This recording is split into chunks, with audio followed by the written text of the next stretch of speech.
ایک صحابی کا پیغام آیا ان کی بیگم کا کہ وہ مر رہے ہیں لیکن کلمہ نہیں پڑھا جا رہا. تو آپ تیزی سے اس کے گھر گئے, دیکھا تو وہ بول رہے ہیں.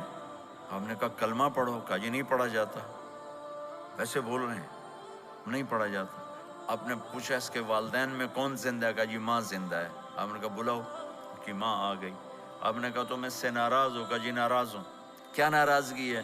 کہ یا رسول اللہ بدتمیزی سے بولتا تھا, بس اور کوئی ناراضگی نہیں. بہت نیک بچہ ہے, تہجد بھی پڑھتا ہے, روزے بھی رکھتا ہے, قرآن بھی پڑھتا ہے. مجھ سے بولتا ہے تو سخت ہو کے بولتا, ریش ہو کے بولتا. تو آپ نے کہا معاف کرتے ہو؟ کہا نہیں میں نہیں معاف کرتا. تو آپ نے فرمایا میں اسے آگ لگا دوں پھر سفارش کرو گے؟ کہا ہاں پھر تو کروں گے. کہ اگر تو نے معاف نہ کیا تو اللہ اسے جہنم میں ڈال دے گا. انہوں نے کہا نہیں میں معاف کرتی ہوں.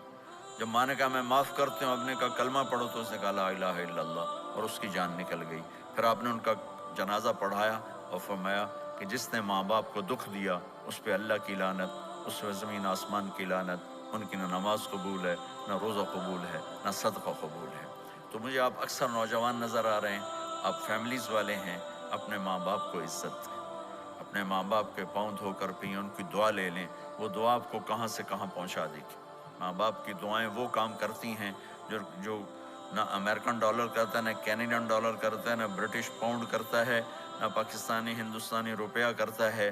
ماں باپ کی دعاؤں سے ساتوں آسمان کے دروازے کھل جاتے ہیں. زمین آسمان کی برکتیں سمٹ کر ان لوگوں کے پاؤں میں آتی ہیں جو اپنے ماں باپ کی دعا لیتے ہیں. دفعہ موسیٰ علیہ السلام نے کہا یا اللہ میرا جنت کا ساتھی کون ہے؟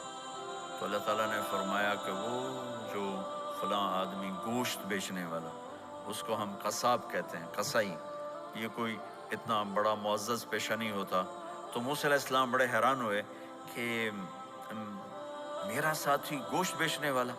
تو اس کو دیکھنے چلے گئے. دیکھا تو ایک عام آدمی جیسے گوشت بیچ رہا ہے, ایسے ہی سارے بازار میں بیٹھا ہوا, دوسرے بھی بیٹھے ہوئے. جب شام ہوئی اس نے تھیلے میں گوشت کا ٹکڑا ڈالا اور گھر گیا, تو موسیٰ علیہ السلام بھی ساتھ گئے. تو اس نے جا کر گوشت کو کاٹ کے ہانڈی میں چڑھایا, آٹا گوندنے لگا, آٹے کو رکھ دیا, پھر سالن تیار کیا, پھر روٹی تیار کی. ایک عورت بوڑھی یوں کر کے چارپائی پہ لیٹی ہوئی تھی, اس کو ہلایا جلایا, ماں جی اٹھ کے بیٹھ گئی. تو اس کو ہاتھ کا سہارا دے کے کھانا کھلایا, اپنے ہاتھوں سے کھلایا, کھلاتا رہا. جب اس نے کہا بس, تو اس نے اس کا منہ صاف کیا, کلی کرائی. جب وہ لیٹنے لگی تو کچھ بولی. تو موسیٰ علیہ السلام دور کھڑے تھے, سمجھے نہیں کہ یہ کیا. تو موسیٰ علیہ السلام نے پوچھا یہ کیا کہہ رہی تھی؟ وہ کہنے لگا حضور کیا بتاؤں کیا کہہ رہی تھی. جب بھی اس کی خدمت کرتا ہوں تو یہ مجھے دعا دیتی ہے کہ اللہ تجھے جنت میں موسیٰ کا ساتھی بنائے. تو میں تو غریب کسائی ہوں, موسیٰ تو بہت بڑا نبی ہے. تو موسیٰ علیہ السلام نے فرمایا تیری ماں نے تیرا کام کر دیا ہے, تیری ماں نے تیرا کام کر دیا ہے. میرے عزیزو, ممکن ہے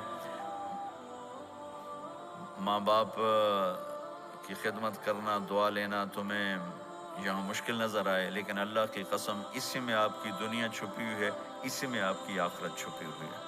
اپنے ماں باپ کی دعا لو, اپنے ماں باپ